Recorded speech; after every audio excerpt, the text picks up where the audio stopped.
just me? Or is it getting crazier out there? Good evening and happy Friday, my spookies. This is unusual for me because we are actually recording today, not last night, because scheduling and just that's how things worked out. So it is the afternoon on a good Friday, and here we are. Now, last weekend, I actually went to a car show over at the Exposition Center in Cleveland here. And while wandering around all of the classic cars and all of the different fun things, I kind of got the idea of hey, there are a lot of iconic, gorgeous, memorable cars in horror movies. Why don't I talk about that? Because I am such a car expert. I am definitely not.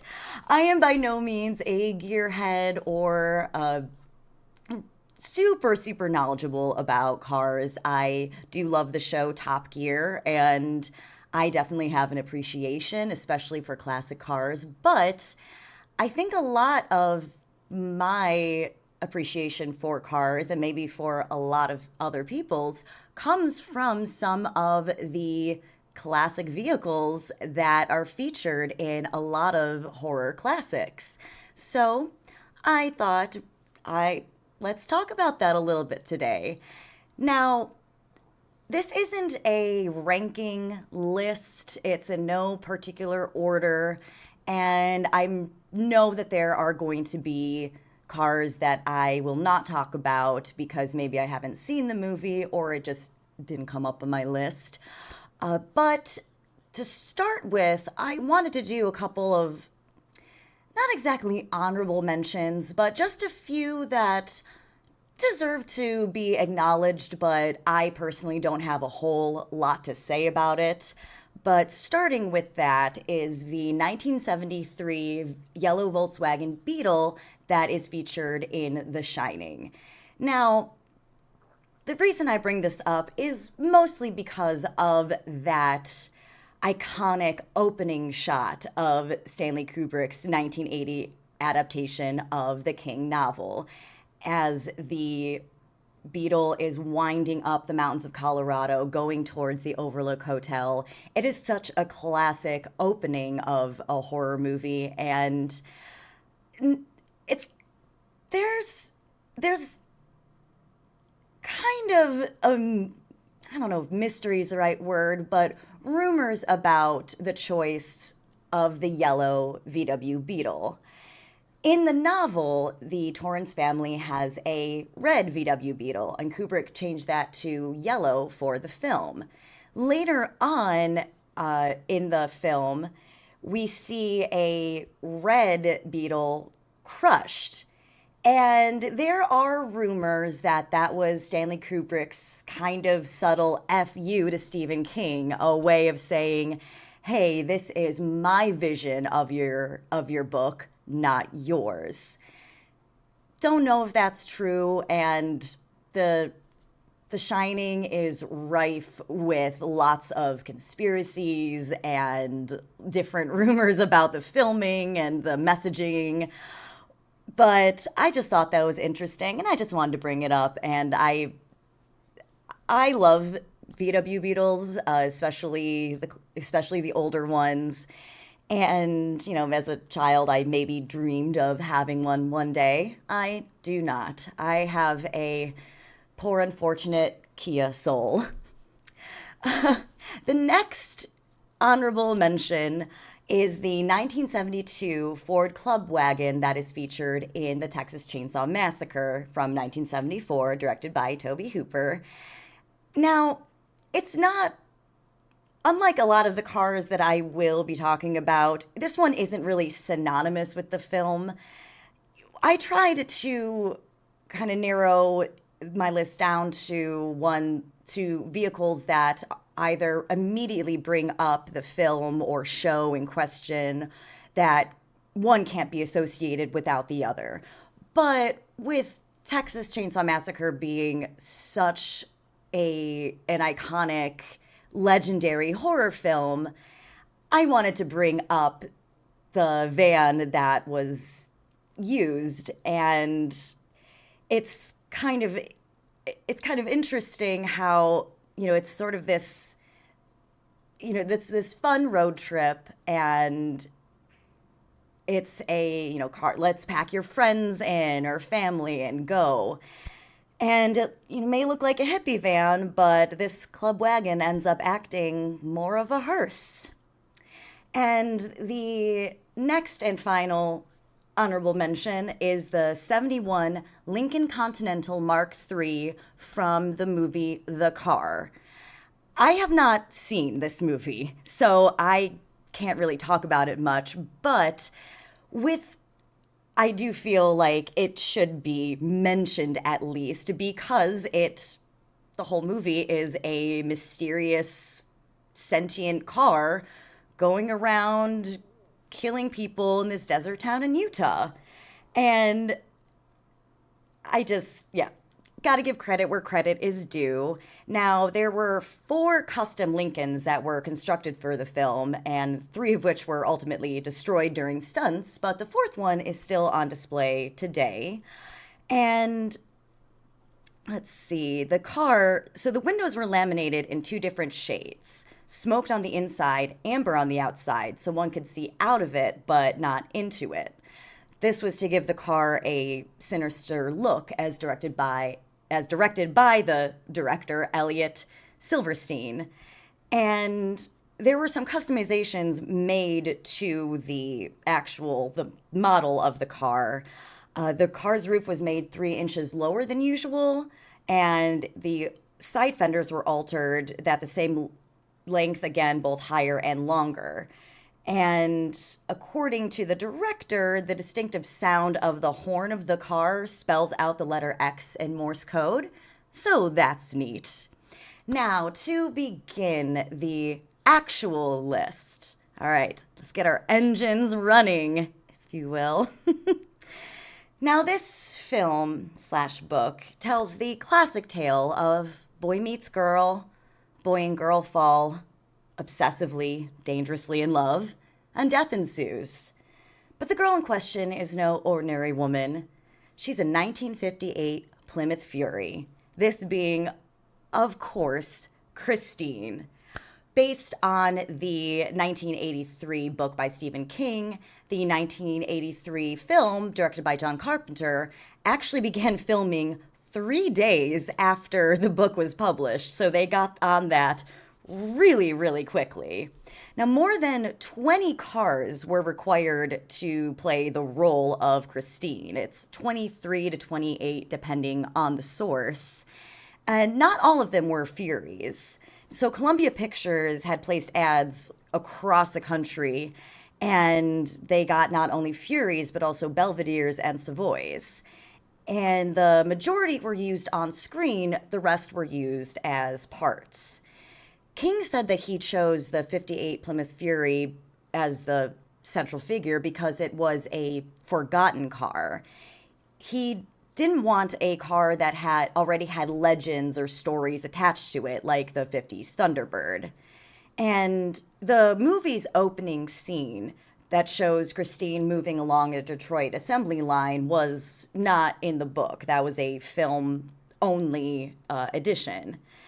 And whenever Christine goes into a rage, the car windows are blacked out to accentuate its evilness, but that also enabled the stunt driver to not be seen by the camera.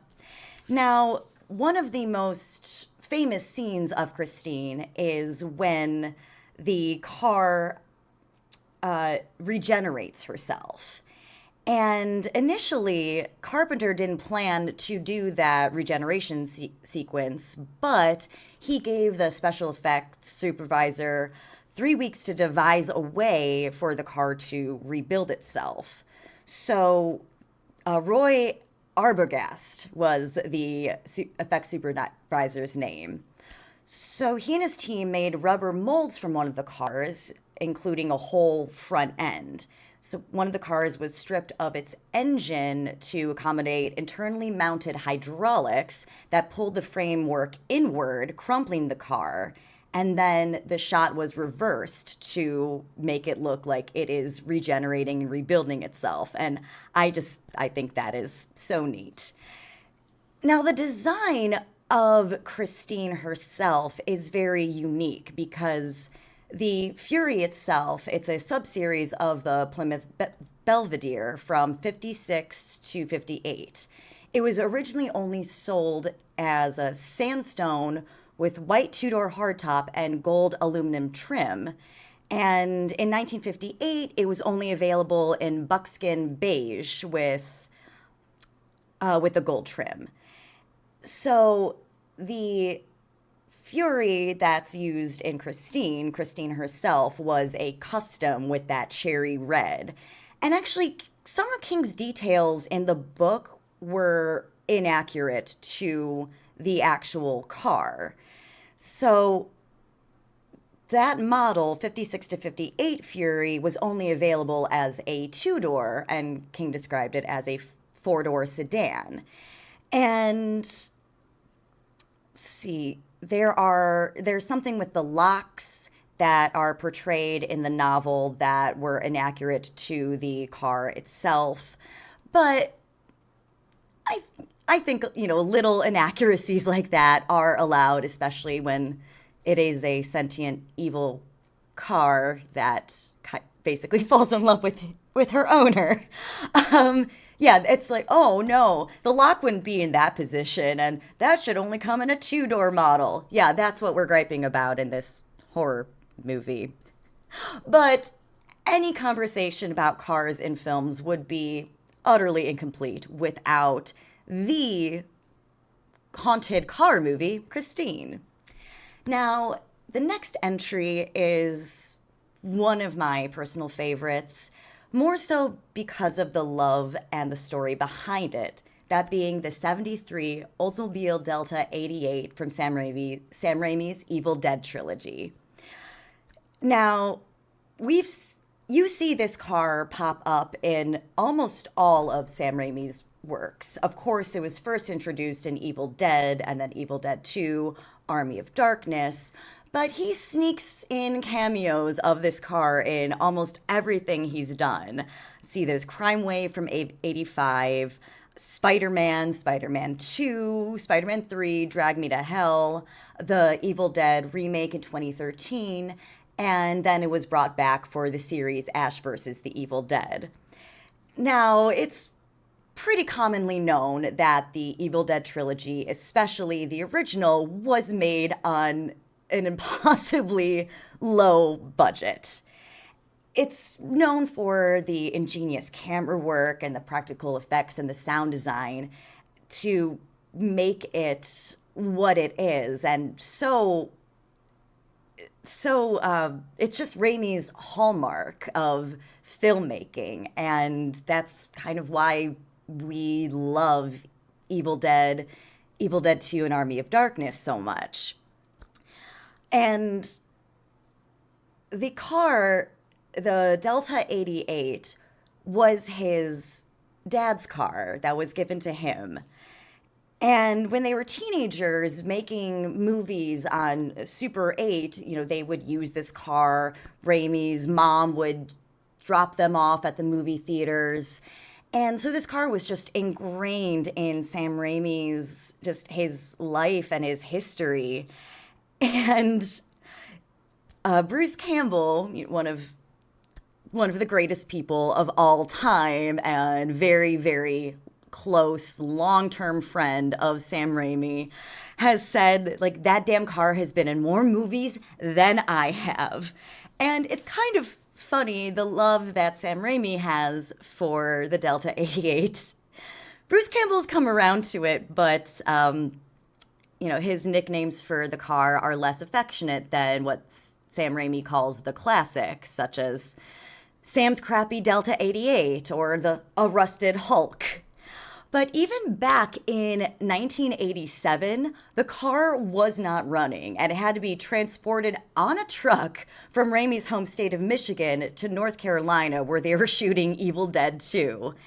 And Campbell has said that Raimi, this was the one area where Raimi was spare no expense to get it there. He had to have that car in that film. It For him, it's like, okay, it doesn't matter how much we are doing this. He was just crazy about it. And the classic, as this car is known, has evolved over the years and many of its parts have been replaced. It's really only through Raimi's sheer force of will that the car is barely still kicking. So the basic body is still original for the most part. The motor's not original. Most of the working parts of the engine aren't original. Some of the upholstery is not original, but it's got the original dash and steering wheel. And which makes me kind of think of the Ship of Theseus. Is this still the classic? But I think I would consider it as so, and I think Sam Raimi obviously definitely does. And Bruce Campbell had actually actively tried to ruin this car. I love all the stories of their lovingly antagonistic friendship towards one another. But when the car was brought to the set of Ash versus the Evil Dead in New Zealand, he was very happy to see it, and it made the whole experience feel real, and it was like coming home, which I just think that's very sweet. Now, the first generation Olds 88 debuting in 1949 it was a proto muscle car, arguably America's first. It was fast, lightweight, but had a powerful engine and streamlined design.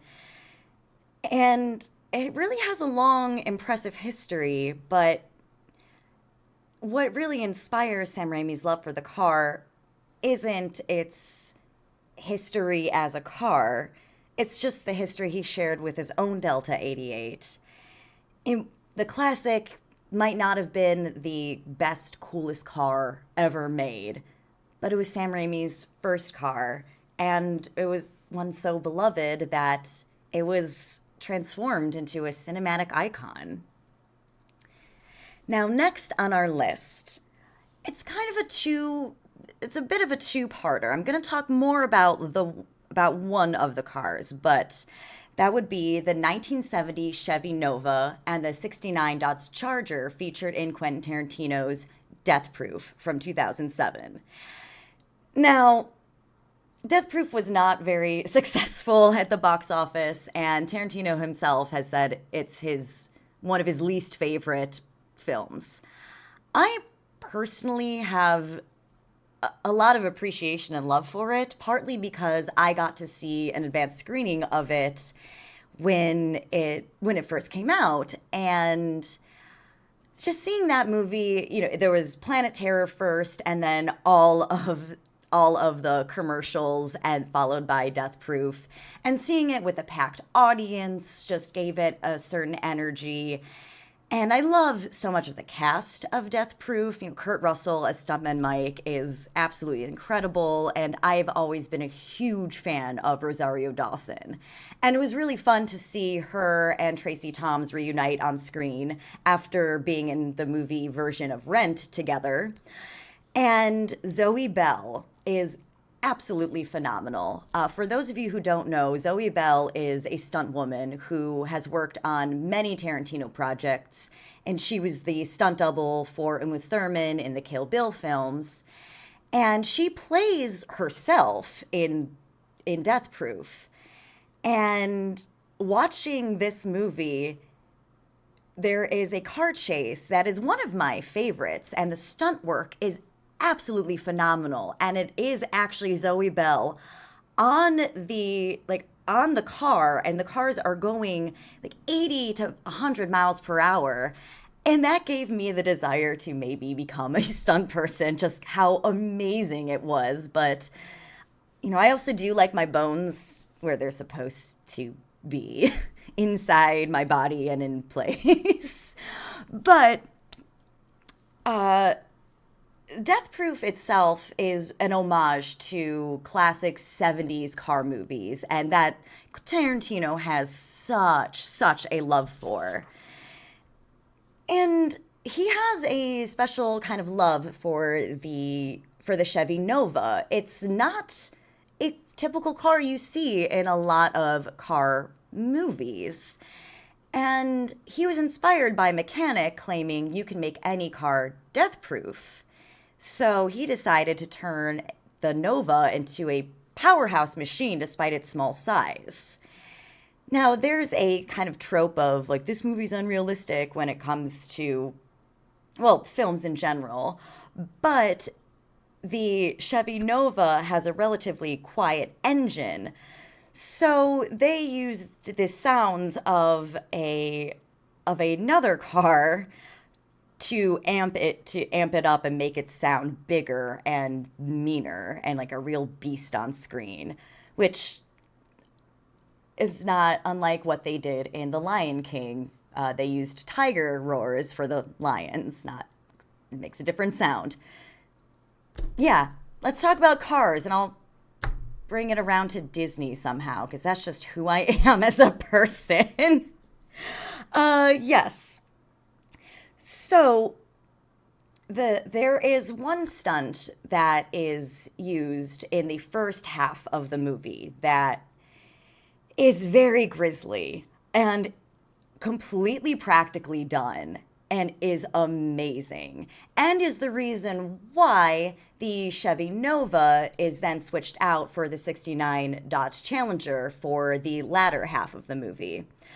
So in this scene, stuntman Mike just barrels his car into another car, and it's a huge explosion, and he has a roll cage inside the Nova, and he says his car is death proof.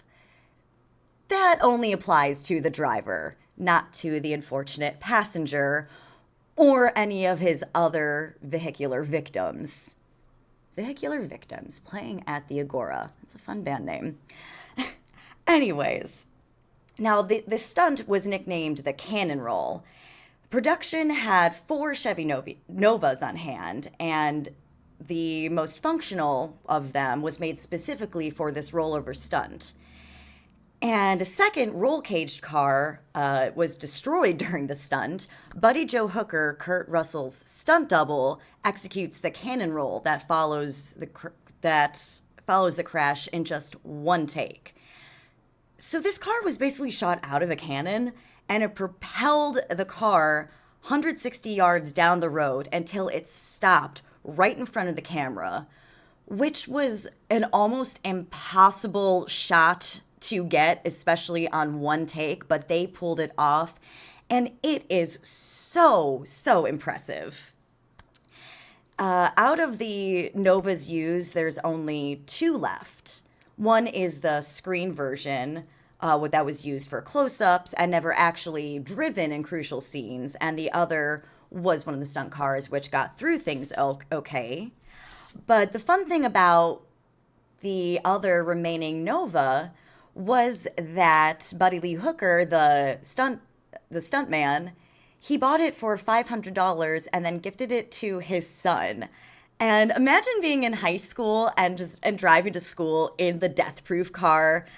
That is so amazing. Like that I bet all the other kids were just so jealous of his son, and I am too.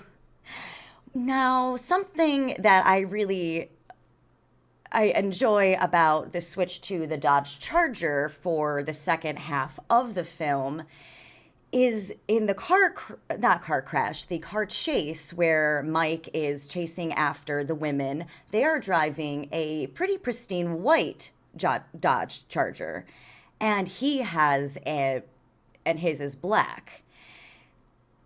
And And it kind of seems like a battle between good and evil, the light and the dark. And I'm not sure if that was intentional, but I do find that to be a fun detail, or at least something that read to me that I enjoy. The Charger has a lot of throwbacks to other classic cars. It's an homage to, it has the same paintwork as the villain's Charger in Bullet. It has the same wheels from the General Lee from Dukes of Hazzard. And it has the same tag numbers as the Charger in Dirty Mary Crazy Larry, which is a car chase movie from the 70s. I'm unfamiliar with it, but with a name like that, I feel like I have to go find it. Now, the next two entries on my list are not technically horror, but I would be remiss to not mention them. They are so iconic and beloved. And they're horror adjacent, or at least spooky adjacent enough that they definitely earn a place. The first of which being the Mystery Machine from Scooby Doo. What's kind of interesting about the Mystery Machine itself is that what it is, at least in the animated versions, has been its own mystery for many years. It has never been confirmed exactly what kind of van it is. Now there are two vans that have the consensus of possibly being what the Mystery Machine is based on. One being the Dodge A100 van, because of a lot of structural similarities. Both of the vans sport large circular headlights. The Dodge A100 vans feature two rounded headlights that take up most of the vehicle's front end surfaces. And the exterior lights are spaced similarly as the ones seen on the Mystery Machine in the various animated shows. And then there is the all-chrome front bumper on the Dodge A100, which is nearly identical to the assembly seen in countless Scooby-Doo episodes. The other possibility that is agreed on by fans is the Chevy G-Body van. The body shape and aesthetic is very similar, especially the windshield. They both have similar structures to it, the way that the windshield stretches from the roof to the front end surfaces. And also, the G-Body vans did not have side windows, and the panels were flat because they were largely used as transporting tools and equipment, making windows unnecessary. Which you look at the Mystery Machine with the decal, that would be very easy to put on that type of van. So, could be either or. And in the 90s, there's been an evolution of the Mystery Machine throughout the years based on different iterations of Scooby-Doo. So in the 90s, it got kind of a makeover with the release of Scooby-Doo on Zombie Island.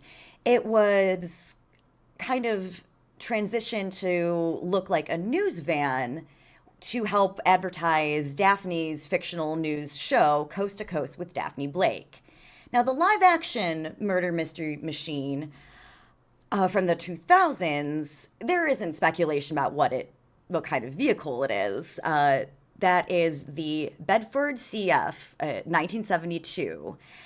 And most of the film was shot in Australia, and the Bedford is a really popular international brand, which is definitely why they used it. And kind of what sparked my idea to talk about the cars was at the car show, there was a mystery machine that I got to take a picture with, and it was modded out to be more of a travel van that I would just love to cruise around. It had a bed in it and everything. It was a lot of fun, but seeing that was kind of sparked this idea. So I could not talk about the Mystery Machine. Now, the next entry, again, not horror, but close enough. And come on, it is one of the most iconic cars when it comes to anything ghosts. The Ecto-1 from Ghostbusters. Now, the Ecto-1 is a 1959 Cadillac Miller Meteor Sentinel limo-style end-loader combination car. It's a lot of words. So it was manufactured by the Wayne Corporation, not to be confused with Wayne Enterprises.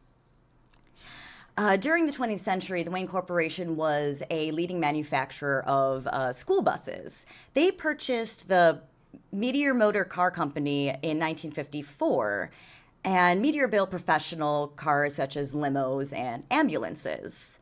So in 1956, when they acquired that, the original company, the Miller, they had started with making horse carriages and then making automobiles in the early part of the 20th century. But the small company found that it couldn't really compete in the general market with the large automakers. So they began specializing in hearses and ambulances. And throughout the years, they became known and used throughout the world. And it was brought into Miller and Meteor, combined as Miller Meteor, was brought into the fold of Wayne. And I just thought it was fun that this company was initially based in Ohio, which is where I live. I just wanted to add that in there, a little bit of interesting history. And the Ecto-1 goes through a couple of changes in Ghostbusters 2.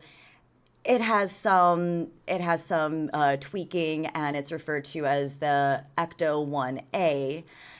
But it has remained largely the same throughout the years. I still have not seen Ghostbusters Afterlife, but I do know that it is prominently featured, and that I know that it is the original Ecto-1 from the original films, which is awesome. And I gotta get around to seeing that movie because I've heard it's quite good. But yeah, no entry about cars in horror movies would, you just can't do it without the Ecto-1. It's a classic. The next, I've already talked about in another video, but I did feel like it needed a bit of a look, that being the 78 Ford Pinto from Cujo.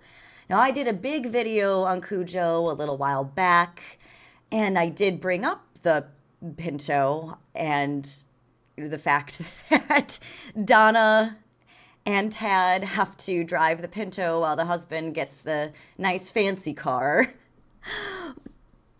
But But I wanted to talk a little bit about the history of the Ford Pinto and why it is so notorious for being a really awful car. Because since the 1970s, it's had a lot of controversies and a lot of malfunctions that have unfortunately led to quite a few tragedies.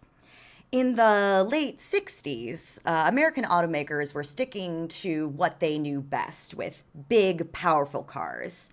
However, import cars, which were cheaper and smaller, started becoming both more popular among people and more accessible in a lot of ways. And the big three, GM, Ford, Chrysler, weren't blind to this shift. And Lee Iacocca, who is the vice president for North America, argued to Ford president that Ford needed a car that could compete with the small imports and kind of repopularize it.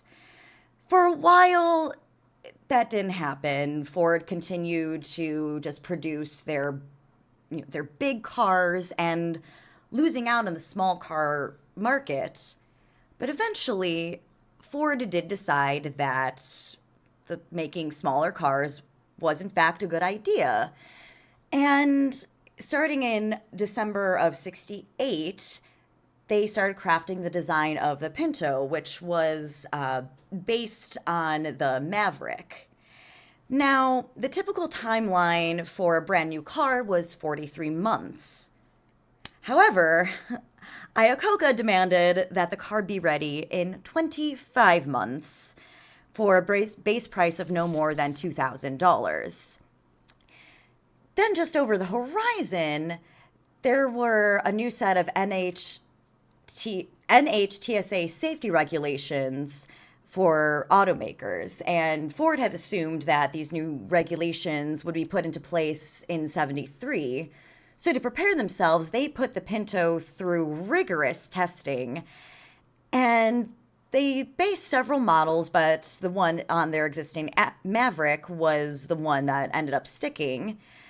Now, front and side impacts were, nothing special, nothing to write home about, but when testing the rear and front crashes, a major fault was discovered. The fuel tank in the Pinto was mounted directly behind the rear bumper, which wasn't a new way of designing the fuel tank, but in crash tests, 8 out of 11 Pintos experienced catastrophic fuel tank rupture, spilling gas fuel throughout the car. Now, in a normal development timeline, this flaw could have been fixed, but because of the 25-month deadline, retooling everything would have been way too expensive and would have pushed back the deadline further. Additionally, the safety regulations that were going to be put into place were pushed back from 1973 to 1977. So the Pinto was released as is with the design flaw and all. Now, the first of the really horrible consequences was in May of 72 when a Pinto struck from behind at 30 miles per hour, burst into flames, unfortunately killing the driver and leaving the passenger with third degree burns over 90% of his body. It was a huge lawsuit that was dragged out for many years, I think until like 77. There were multiple other deadly crashes that were caused by the Pinto's design error, or not the purposeful error, which makes it even worse. And what's very, along with the greed of the company and, pushing out an unsafe model just so they could get in on the market, was also that the Pintos were very affordable. They were economy cars. So you had a lot of people, this was the car that they could buy. And when Stephen King was writing Cujo, he based it on the Pinto that he still had that was bought based from his Doubleday advance from Carrie, that he was, worried about, and it would break down a lot. So I do think it is a very appropriate choice as the deadly car that this poor family is trapped in Cujo. And the Pinto is so notoriously bad that it's referenced in a lot of things, even in Sex and the City. In one of my favorite lines, it's in an episode in season 4. Yes, I watch Sex and the City. Come at me. But Miranda accompanies her ex, Steve, to a urology appointment because he's looking into getting a prosthetic testicle following his surgery because of testicular cancer. And he's, feeling less of a man because he's missing one, whatever. But they find out that Steve would have to enroll in a clinical trial in order to get the model because it hadn't been approved for safety yet, which Miranda balks at. And the urologist assures them that it's safe. And Steve says, come on, he says it's perfectly safe. And Miranda replies, that's what they said about the Ford Pinto. Think about it, Steve. You want a Pinto near your penis? Yes, I adore that line. And, it's just so bad that even Sex and the City remarks on it. And following up with a Stephen King Ian car. King Ian? Sure. The 1977 White Western Star 4800, also known as the Happy Toys truck from Maximum Overdrive. The movie, loosely based on the short story Trucks, that was published in Night Shift, follows a group of survivors holed up in a truck stop after a comet causes all machines to become sentient and homicidal. The prominent villain is this large semi, the Western Star 4800, which was rendered identifiable by the massive Green Goblin mask on the front of the car. This thing was 8-foot fiberglass, and they got permission from Marvel to use that imagery, which I think is really neat. I don't have so much to say about the truck itself because other than it's a big semi. It's still, semis like that are still used regularly, but the story just behind Maximum Overdrive, oh my goodness. This sentient, homicidal, giant truck with the Green Goblin on the front of it sounds completely nuts, right? That's because it is. And Stephen King directed this film, his directorial debut, and he himself admits that he was coked out the majority of the time and had no idea what he was doing.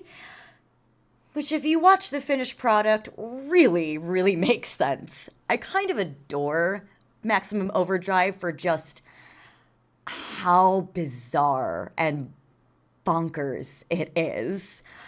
But someone on set recalls that King was drinking from early morning until late at night. He said, but I didn't know that he was drunk. At 6 o'clock in the morning, we have roll call and he's drinking beers. And by 8:30, he's on his 10th beer. At a fan screening in 2021, Jock Brandis, who was the film's gaffer, told the audience that King rode a motorcycle from Maine to Wilmington so he could ride alongside semis on the highway to get a better feel for how terrifying these big rigs could be when in close proximity and better know their loud sounds and movements. When he arrived at the studio, the security guards wouldn't let him in because they didn't believe that he was part of any production taking place. He was completely disheveled and he was rambling about a film involving killer trucks that come alive due to a space comet. And he was only granted access to the studio lot after Brandis pointed out that the plates on his motorcycle were from Maine. So, yes, I wish I had more to say about the truck itself, or, there are so many different trucks and vehicles used in Maximum Overdrive. But I could not talk about it just because you think about this movie and the imagery of that with the Green Goblin is immediately what comes to your head. And maybe what comes to your ears is Yardley Smith yelling a lot. Now, my last entry on the list is one that is very dear to my heart. And some might argue it's not horror, it's from a show. And the show becomes less about horror after season blah, blah, blah. But I'm counting it. This is my list, damn it. And I'm just so in love with this car. That being the 1967 Chevy Impala from Supernatural, a.k.a. Baby, a.k.a. Metallicar. Much like the Oldsmobile from Evil Dead, a lot of what I love about this car and in relation to the show itself is everything behind it and what it means to the show and to the characters. Series director Eric Kripke originally envisioned Sam and Dean's car. Well, let's face it, it's Dean's car. But he envisioned the Winchester brothers driving a 60s Ford Mustang. He wanted the car in question to become a staple element of the show, much like Kit from Knight Rider. But he had a chat with his neighbor, who was a fellow car enthusiast, who suggested the 67 Impala. And Kripke realized that that was absolutely the right way to go. First of all, the Impala looks intimidating. It sounds intimidating. And it's big. It has a huge trunk space, which the Winchester brothers absolutely need. It is a mini armory. And it's interesting that the 67 Impala itself, this version, it's a four-door basic sedan incarnation. It's a family car. And it wasn't really a mainstream classic car. It was not like the Ford Mustang. But that's what really makes it so special is because it was so ordinary and became something absolutely integral to the lives of the Winchester family and in the scope of the show to the entire world.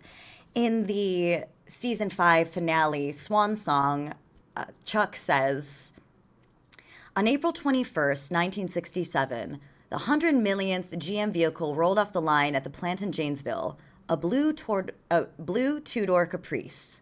There was a big ceremony, speeches. The lieutenant governor even showed up. 3 days later, another car rolled off that same line. No one gave two craps about her. But they should have, because this 1967 Chevrolet Impala would turn out to be the most important car, no, the most important object in pretty much the whole universe. And ask any fan of Supernatural, or even anyone who has just passing knowledge of the show, they're going to talk about the car. The Impala is really the third main character alongside with Dean and Sam. And it is really the only home that the Winchester boys have ever had. They grew up in this car. They learned to drive in this car. They have taken it all over America. This is where they bonded as kids. This is where they've fought with, and they've fought with their dad. They fought with each other. They've gone on so many adventures. And this car has been crashed and rebuilt and just destroyed so many times throughout their lives and in the 15-year run that Supernatural had. And it was just a normal car, but made extraordinary because of the extraordinary lives and job that the Winchesters are compelled and kind of forced to do. And there's something very, very beautiful about that to me. And just the love that everybody has, especially Dean, for this member of their family. And Supernatural, the show is really about, it's about brotherhood and family and found family. And the Impala is the home. And I think it's absolutely beautiful.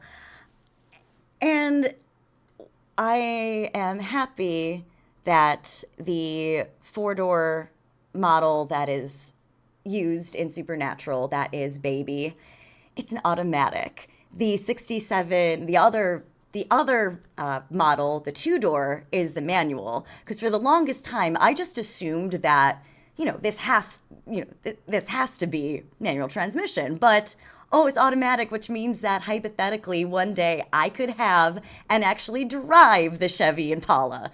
That makes me very happy. When so Supernatural, there were 9 different Impalas used throughout the show. One of them was completely totaled for the finale of season 1, where it is smashed into by a truck. And there are different versions used for different camera work, some like with the hood sewed off and for different types of shots.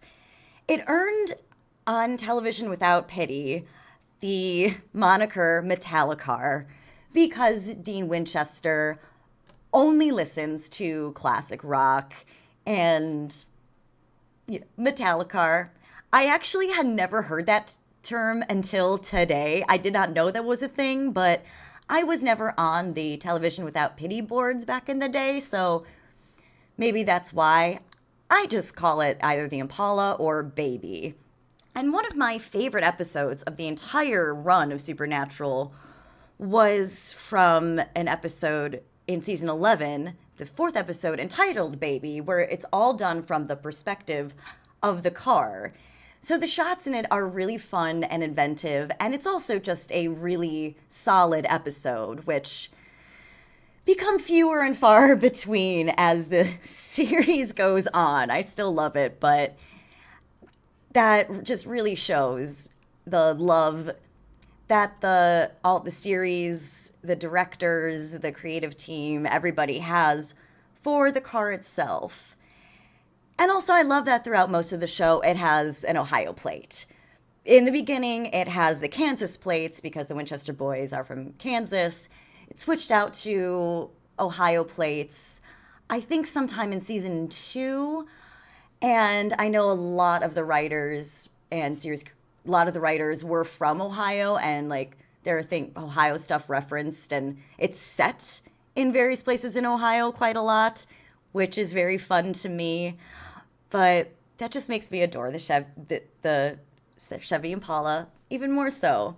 And I was disappointed that at the car show there was a 63 Chevy Impala, and it was gorgeous. Don't get me wrong, but wasn't Baby. But you can't have it all, and that's okay. So I am running out of fuel and on the risk of stalling out. Car terms.